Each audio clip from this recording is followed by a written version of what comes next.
बिस्मिल्लाहिर्रहमानिर्रहीम, अस्सलाम वालेकुम। अल्लाह ताला की रहमत करम शुक्र और उसी की अता के साथ जी मैं आज का व्लॉग स्टार्ट करता हूँ। मैं इस वक्त दोबारा अपने कज़न वकास भट्ट साहब उनके ऑफ़िस में मौजूद हूँ। लास्ट टाइम मैंने इनके साथ जो व्लॉग किया था तुर्की के वीज़ा इमिग्रेशन के हवाले से, तो वो जो मैंने लास्ट वीडियो बनाई थी उसमें मुझे आप सब लोगों ने बहुत सराहा और मुझे जो है बहुत अच्छा रिस्पॉन्स दिया। तो ये मैं आज उसी वीडियो का जो पार्ट 2 है जो करने जा रहा हूँ। कुछ सवाल लास्ट टाइम पीछे रह गए थे तो मैं आज उनको कवर करूँगा। तो वकास साहब, मैं आपका बहुत तहे दिल से शुक्रगुजार हूँ कि आपने अपना जो है मुझे वक्त दिया। तो वकास साहब, सबसे पहले क्या हाल है आपका? आप ठीक है? अल्लाह का शुक्र, आप सुनाएं। अच्छा वकास साहब, मुझे ये बताइए कि जो लास्ट वीडियो जो हमारी चल रही है उसी का ही हिस्सा है, पार्ट 2 है।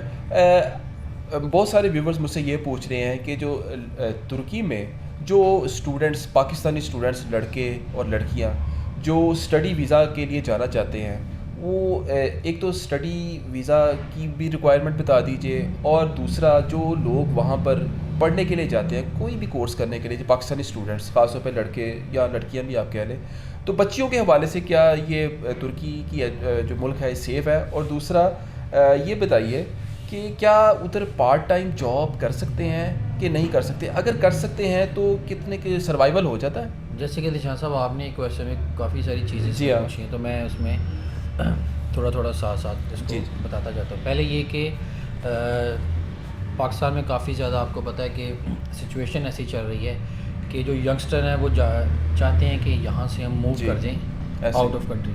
ठीक है। ज़्यादातर लोग जो हैं वो यूरोप को प्रेफर करते हैं, लेकिन ड्यू टू सम रीज़न आपको पता है कि बैंक स्टेटमेंट का बड़ा इशू होता है, तो वो अफोर्ड नहीं कर पाते फ़ीसिस वगैरह यूरोप कंट्रीज़ में।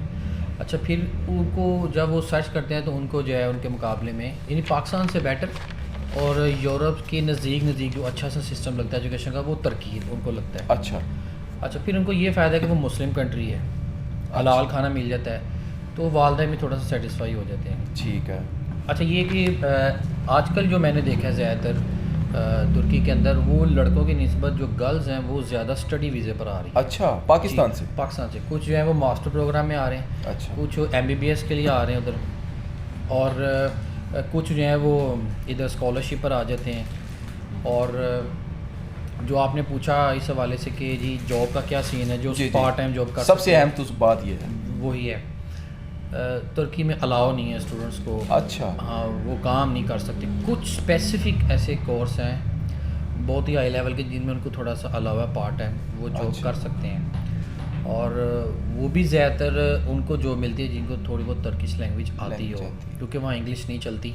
अच्छा। तो उनको लैंग्वेज आना बड़ा ज़रूरी है। बॉयज़ का ये है कि वो पहले 2019 तक तो बड़ा रुझान था, लेकिन फिर ये हुआ कि जब उन्होंने देखा कि यहाँ पर तो सर्वाइव करना मुश्किल है विदाउट जॉब, तो अब जो है जो मेजॉरिटी स्टूडेंट वहाँ पर ऑलरेडी पढ़ रहे थे पाकिस्तानी, वो मूव करके आ गए यूरोप को वहाँ से ही। अच्छा। कुछ ऐसा सिस्टम है उधर के, वो यूनिवर्सिटी से एक लेटर ले लेते हैं माइग्रेशन का, इस तरह करके, तो वो आगे यूरोप को मूव कर देते हैं, क्योंकि उनको ये फ़ायदा वहाँ पर होता है कि एक तो लैंग्वेज बैरियर ख़त्म हो जाता है। ठीक हो गया। दूसरा ये है कि लैंग्वेज बैरियर से मुराद है ये नहीं कि वो जर्मन गए हैं तो लैंग्वेज, वहाँ भी उनको प्रॉब्लम है जर्मन लैंग्वेज में आना बड़ा ज़रूरी है उनको, लोगों से बातचीत के लिए। लेकिन वहाँ पर ये है कि सबसे ज़्यादा कि उनको जॉब मिल जाती है। अच्छा वकास साहब, ये तो आपने बता दिया स्टूडेंट वीज़ा के हवाले से काफ़ी चीज़ें, लेकिन एक बड़ी इंपॉर्टेंट बात मैं आपसे पूछना चाहता हूँ कि फ़ीस का क्या स्ट्रक्चर है? अच्छा, ये कॉलेज हो या यूनिवर्सिटी हो? डिफरेंट कोर्सेज़ की वहाँ पर डिफरेंट फीसेस हैं। अच्छा। जो तो आ रहे हैं जी स्कॉलरशिप के ऊपर, उनको तो बड़ा बेनिफिट है। ओके जी, उनको तो ज़्यादा बात पे नहीं फिर करना पड़ेगा। जो आते हैं जी वहाँ पर प्राइवेट इंस्टीट्यूशन के अंदर किसी भी कोर्स में, तो फिर ये प्रॉब्लम है कि उनको बहुत ज़्यादा पे करना पड़ता है, और वो भी डॉलर्स के अंदर। डॉलर्स में? जी, लीरा में नहीं, डॉलर्स में या यूरो में उनको पे करना पड़ता है। इतने ज़्यादा वो फीसेस कर लेते हैं, यानी कि डिमांड करते हैं तुर्की के अंदर, तो इतनी यूरोप यूनिवर्सिटी की भी फीसेस नहीं है जितनी तुर्की के अंदर प्राइवेट यूनिवर्सिटी जो है वो फीसेस उनसे चार्ज करते हैं। ऐसा क्यों है? प्राइवेट यूनिवर्सिटी इतनी ज़्यादा एक्सपेंसिव क्यों है उधर? इसका तो सच है मुझे ज़्यादा नहीं मालूम। अच्छा। लेकिन मैंने जो देखा है, जो स्टूडेंट वहाँ पढ़ते थे, मेरी उनसे बातचीत होती रहती थी, वो यही परेशान थे कि एक तो जॉब जो है वो नहीं करने देते, ऊपर से इनका फीसिस का जो है वो सिस्टम वो बहुत सख्त है और काफ़ी जो है वो महंगा है बनिस्बत के यूरोप की निस्बत। ठीक है। अच्छा वकास साहब, move on to next question जी। आप हमें ये बताइए कि तुर्की में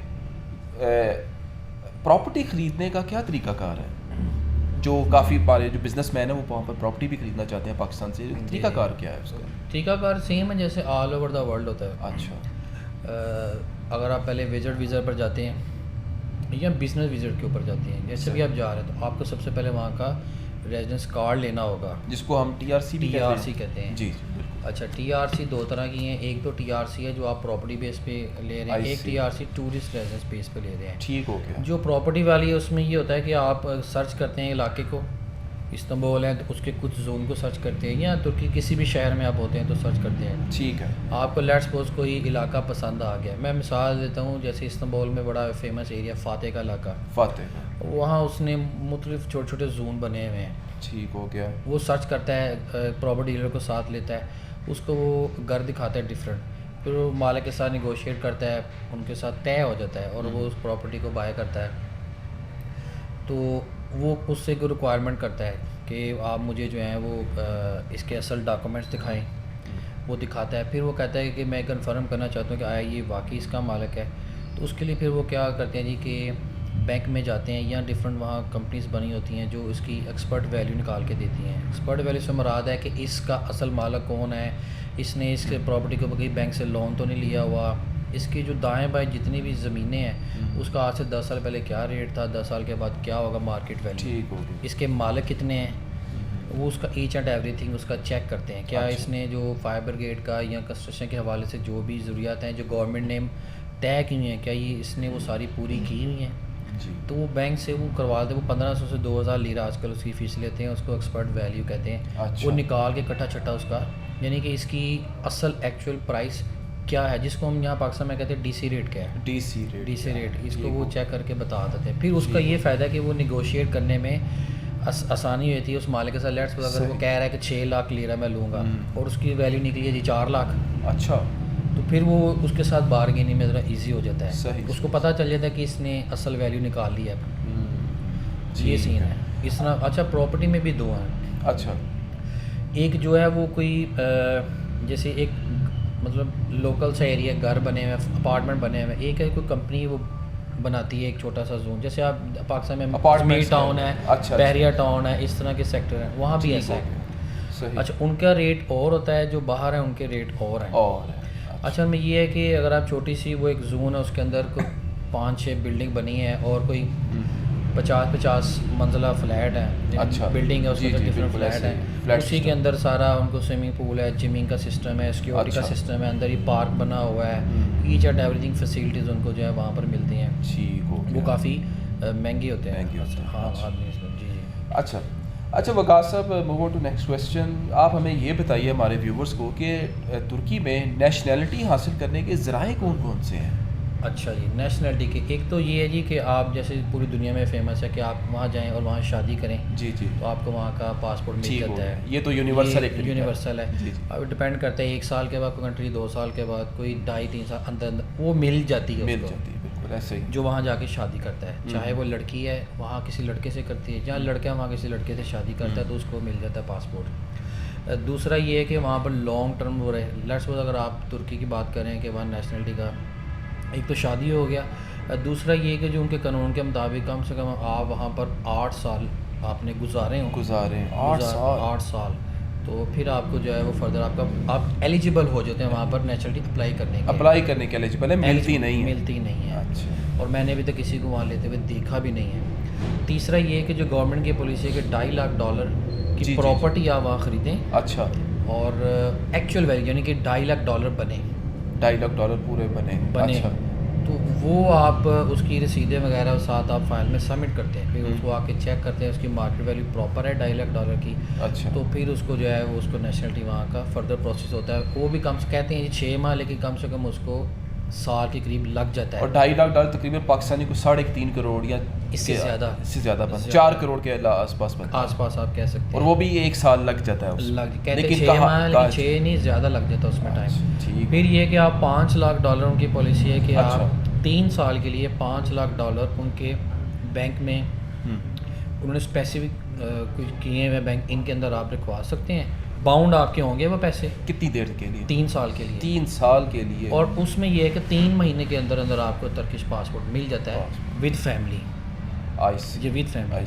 3 साल के बाद आप उन पैसों को बाहर निकाल सकते हैं। लेकिन उस दौरान आप इन आउट तो जा सकते हैं ना पाकिस्तान बहुत में? इजीली, कोई इशू नहीं है वो उसका। कोई इशू नहीं है। अच्छा, वो कोई इशू नहीं है। तो जी हमारा वकास साहब एक लास्ट मेरा क्वेश्चन है जी आपसे, जी, इसके बाद इस वीडियो क्लोज करते हैं। वकास साहब, मैंने बहुत सारे लोगों से सुने हैं ये दो लफ्ज़, आप प्लीज़ इसको उधर एक्सप्लेन कर दें, टापू और इस्कान, ये क्या चीज़ है? अच्छा, टापू मैं आपको बता दूँ कि आसान ज़ुबान में जिस तरह हमारे यहाँ कहते हैं रजिस्ट्री, रजिस्ट्री जगह की जायदाद, मकान घर है उसकी रजिस्ट्री। अच्छा अच्छा, उसको तर्किश में वहाँ कहते हैं जी टापू। ठीक हो गया। अच्छा, टापू भी वहाँ पर भी 2 टाइप का है। अच्छा, उनमें से आगे भी फर्दर 2 किस्में उनकी, लेकिन मैं जनरली समझाने के लिए बता दूँ। टापू एक होता है जी ब्लू कलर का, एक होता है रेड कलर का। अच्छा, ब्लू कलर का जो टापू होता है उसमें ये होता है कि ईच एंड एवरीथिंग उसमें मेंशन तो होती है, सही, लेकिन उसमें उसका ये होता है कि 1-2 चीज़ों का फ़र्क होता है। या तो उसने उसका टैक्स पे नहीं किया अपनी इस प्रॉपर्टी का गवर्नमेंट को, या जो है वो उसका नक्शा पास नहीं है। अच्छा, रेड टापू होता है उसमें ईच एंड एवरीथिंग इंक्लूड होती है कि उसमें मेंशन होता है कि ये इसका मालिक है असल, 1 या 2 जितने भी मेंशन होता है। फिर उनमें ये होता है कि इसका जो है वो टैक्स इसने इसका प्रॉपर पे किया हुआ है, प्रॉपर्टी टैक्स। तीसरा ये होता है कि इसका नक्शा, यानी कि इस्कान जिसको आप कहते हैं, इस्कान मैं बता चलूँ वो कहते हैं नक्शा को, नक्शा पास है कि नहीं। अच्छा, हमारे से कहते हैं नक्शा पास करवाना, नक्शे को कहते हैं, इस्कान कहते हैं। इस्कान, वो ईच एंड एवरीथिंग मेंशन की होती है। जिसका ये 2 चीज़ें नहीं होती उसको ब्लू टापू कहते हैं। और जो रेड कलर का टापू होता है उसमें ईच एंड एवरीथिंग मेंशन होती है कि असल मालिक ये है, इसका नक्शा पास है, इसने टैक्स पे किया हुआ है। और ज़्यादातर तुर्की में मैंने देखा है कि जो फॉरेनर के साथ फ्रॉड होता है इन 2 चीज़ों में भी, कि उनको जो है ब्लू टापू के ऊपर अक्सर वो रियल स्टेट वाले घर दिलवा देते हैं। उसका ये होता है कि बाद में जब उसके नाम पर वो हो जाता है, ख़रीद लेता है उसको, उसके नाम पर जब टापू ट्रांसफ़र हो जाता है तो फिर वो उसको ऑफिसर कहता है जो इनके बने होते हैं जगह जगह मदुल्लो ऑफिस, तो उनको वो कहता है जी इसका टैक्स पे नहीं कि वो आपको भरना पड़ेगा। लाख लीरा के पीछे वो 4000 लीरा लेते हैं। अच्छा, लेट्स वो 6 लाख लीरा का घर है, 1 लाख का 4000 है, तो 24,000 लीरा उसको टैक्स पे करना पड़ेगा। टैक्स पे करना, तब जाके वो रेड टापू उसके नाम पर मलकियती, जिसको मलकियती टापू भी कहते हैं, रेड टापू को मलकियती भी कहते हैं और नीले को इर्तफाकी भी कहते हैं। उर्दू में सांझ समझा दूँ, ठीक है। ये 2 चीज़ें, इस्कान कहते हैं जी नक्शा वगैरह उसको पास को, और दूसरा जो होता है टापू, ये घर की रजिस्ट्री को कहते हैं। तो जब भी व्यूवर्स आपका कभी आप टर्की में कोई प्रॉपर्टी लेने चाहें तो ये टापू और इस्कान, इसकी वेरिफिकेशन ज़रूर करवाएं ताकि आपको टैक्स वगैरह ना। अच्छा, लोग पूछते हैं ये कैसे करवाएं, कहाँ से करवाएं, ये भी मैं बता दूँ आप सबको जी कि इनके जो है बल्दिया के ऑफिस होते हैं हर जोन के अंदर, बल्दिया के ऑफिस। आपने क्या करना है कि उससे टापू की एक कापी ले लेनी है जी, और उसका जो है वो आईडी कार्ड का नंबर या आईडी कार्ड की कापी आप साथ ले जाएँ। बल्दिया ऑफिस में जाएँ, ट्रांसलेटर मिल जाते हैं बड़े इजीली, उनको साथ ले जाएँ, 300-400 लीरा दे के वो आपकी, ताकि बातचीत करवा सके अंदर। ठीक, उसको वो कापी देनी होती है और उसका वो आईडी कार्ड का कापी देनी होती है। पहले ऐसा होता था, आप कहते हैं जी मुतलका बंदे को साथ लाएँ, हाँ उसका साथ लाएँ, उसका होना ज़रूरी है। फिर वो साथ जाता है, फिर वो उसका बता देते हैं निकाल के पूरा बायोडाटा कि नक्शा पास है कि नहीं है, या इसने टैक्स पे किया कि नहीं किया, या इसका असल मालिक होना, वो भी इसकी वेरिफिकेशन कर देते हैं बल्दी ऑफिस वाले भी। ठीक हो गया जी। चले जी, ये था जी हमारा आज की वीडियो जो है हमारे इख्तिताम को पहुंची है। आई होप कि मैंने काफ़ी चीज़ें वीज़ाज़ और इमिग्रेशन के हवाले से तुर्की की काफ़ी क्लियर कर दी है। वकास साहब, मैं आपका दोबारा मशकूर हूँ कि आपने अपना वक्त दिया। में वीडियो आपको कैसी लगी, मेरा व्लॉग आज का आपको कैसा लगा, मुझे कमेंट सेक्शन में ज़रूर बताइएगा। चैनल को लाइक करें, सब्सक्राइब करें और बेल आइकॉन पे क्लिक कीजिएगा। अब तक के लिए इतना ही, अपना ख्याल रखिएगा और प्लीज़ इस चैनल का भी। अल्लाह हाफिज़।